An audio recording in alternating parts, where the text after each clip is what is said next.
Dou-vos as boas-vindas a este vídeo onde vamos falar sobre a segmentação de redes IPv4. É importante conhecermos a organização da gama de endereços IPv4. Iremos, assim, estudar o que são endereços públicos e privados. E dentro destes últimos, quais as gamas reservadas para redes locais. Finalmente, abordaremos a necessidade da segmentação de redes. A gama de endereços IPv4 pode ser decomposta em dois grandes conjuntos: endereços públicos e endereços privados. Os endereços que são especificamente reservados para encaminhamento de tráfego para a internet designam-se como públicos. Alguns endereços não podem ser usados na internet e, como tal, designam-se como privados. As gamas de endereços IPv4 são definidas pela autoridade que gera a atribuição de números de internet, IANA. Este acrónimo vem do inglês para a designação Internet Assigned Numbers Authority. Existem múltiplas gamas privadas. Neste vídeo, vamos abordar as mais importantes. Fora destas gamas, existem ainda grandes gamas com muitos elementos de endereços públicos, que saem do âmbito deste curso. Existem três gamas principais de endereços que estão reservadas para utilização livre em redes locais, que designamos por LANs. Estas são as gamas 10.0.0.0/8, que possibilitam um elevadíssimo número de subredes e dispositivos devido ao seu CIDR de apenas /8. Recordemos que a notação CIDR mostra apenas o número de bits da componente de rede de um endereço IP. 172.16.0.0/12, que oferece uma gama menor, mas ainda assim bastante alargada devido ao seu CIDR /12. E, finalmente, a gama 192.168.0.0/16, que oferece uma gama adequada para organizações de média dimensão devido ao seu CIDR /16. Existem outras gamas reservadas para outros fins, que passamos a abordar seguidamente. Todas estas gamas são definidas pela autoridade que gera a atribuição de números de internet, IANA. Fora destas gamas, todos os endereços são considerados públicos e só podem ser atribuídos pela IANA. A primeira gama de 0.0.0.0/8 especifica qualquer endereço da rede atual. É muitas vezes usada na configuração de servidores web para indicar que se recebem mensagens de qualquer endereço da rede atual. Outra gama que está reservada é 127.0.0.0/8.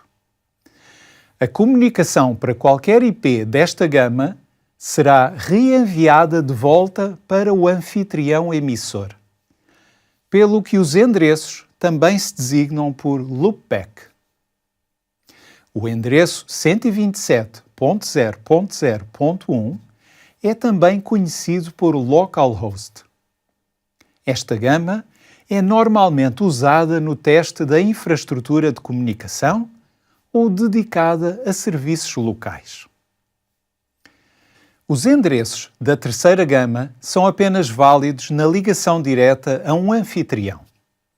Como tal, não são encaminháveis para outras redes. Em caso de falha na obtenção de um endereço dinâmico, o Windows atribui um destes endereços a um computador para que um NIC possua sempre um endereço IPv4. A gama 224.0.0.0/4 destina-se a grupos de multicast, que já foram abordados no vídeo anterior. Finalmente, a última gama, com apenas um endereço, está reservada para o broadcast dentro de uma rede, sem ser preciso especificar o seu endereço e máscara. Num vídeo anterior, estudamos a atribuição de endereços numa rede IPv4. Em redes com um número elevado de nodos terminais, a existência de um único domínio de broadcast pode afetar significativamente o desempenho da rede. Noutros vídeos, estudaremos os principais protocolos que fazem uso do broadcast e que podem contribuir para esta situação. Nestes casos, a solução é segmentar a rede para reduzir os domínios de broadcast. A dimensão ideal não é fácil de estabelecer, pois depende do número de computadores em utilização simultânea e do tipo de utilização. Será preciso aferir a taxa de utilização da rede e o número médio de broadcasts para determinar quando poderá ocorrer uma degradação significativa do desempenho da rede.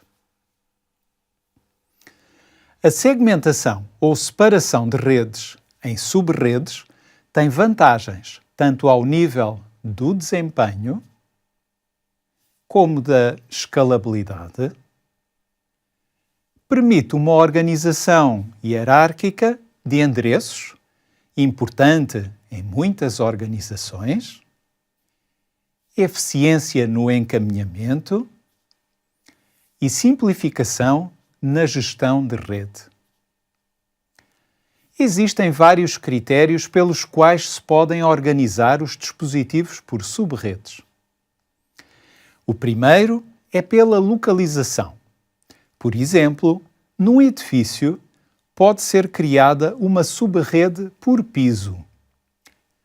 Outro critério pode ser por grupos de utilizadores ou por função dos dispositivos. Por exemplo, numa faculdade, pode ser criada uma rede para os dispositivos usados por estudantes, outra para usados por docentes e assim por diante. Finalmente, outro critério habitual é a segmentação baseada no tipo de dispositivo. Podemos ter, por exemplo, uma subrede de impressoras.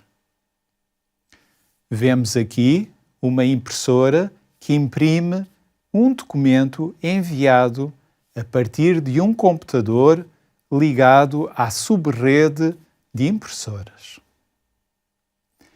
Vamos agora ver um exemplo de como se poderia organizar o endereçamento de duas subredes dentro de uma organização. Consideremos uma rede segmentada em duas subredes. Nesta figura, vemos a subrede 1, à esquerda, que contém os anfitriões A e B e um comutador, switch. E do lado direito, vemos a subrede 2, que contém os anfitriões C e D com outro comutador. O encaminhador, router, é o nó intermédio que permite a comunicação entre estas duas subredes. O encaminhador possui um NIC comum em cada uma das subredes, significando, por isso, que participa em ambas. Concretizemos o exemplo aplicado a uma rede de um departamento de uma faculdade com o endereço 192.168.0.0/16. Pretendemos organizá-la em duas subredes, uma para os PCs usados por estudantes e outra para os PCs de docentes. Como simplificação, suponhamos ainda que o número de computadores em cada uma das subredes não excede os 200. Com base nesta informação, podemos determinar a capacidade da componente de anfitrião dos endereços IP das duas redes. Reservando 8 bits para esta componente, isto irá permitir-nos um máximo teórico de 256 endereços por subrede, o que satisfaz o requisito previsto pelo número de PCs. Uma vez que a componente de rede da máscara irá possuir os restantes bits, verificamos que serão reservados 24 bits para esta segunda componente. Neste momento, já temos condições para definir a máscara para cada uma das subredes e os endereços IP para cada computador. A subrede Estudantes vai receber uma máscara de 24 bits de rede com o valor 255.255.255.0.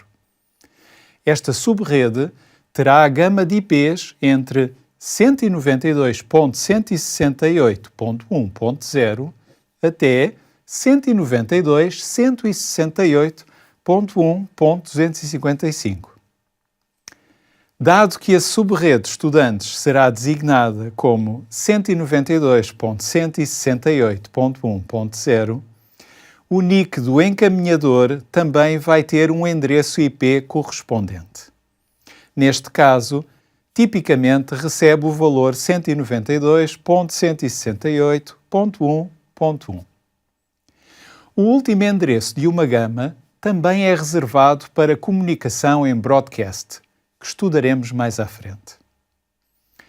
Assim, vão ficar disponíveis 253 endereços nesta gama para atribuir a nodes terminais.